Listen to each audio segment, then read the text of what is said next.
hello, namaste. This is Harshita. Today I'm going to show you how to do the arrow design. And if you're watching my video for the first time, please subscribe to my channel. And now let's start.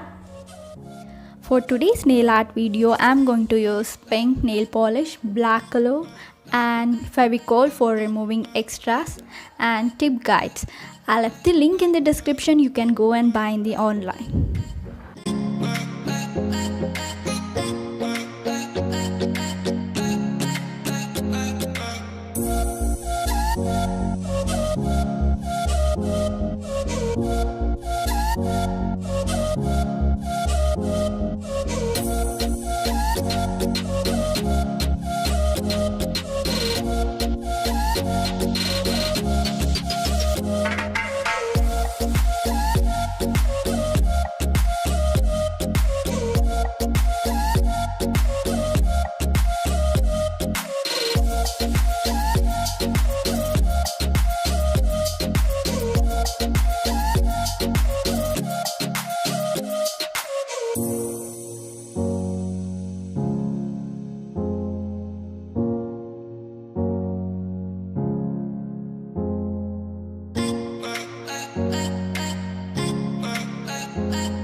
I hope you guys like this nail art. If you like this nail art, please give me a thumbs up, comment and share.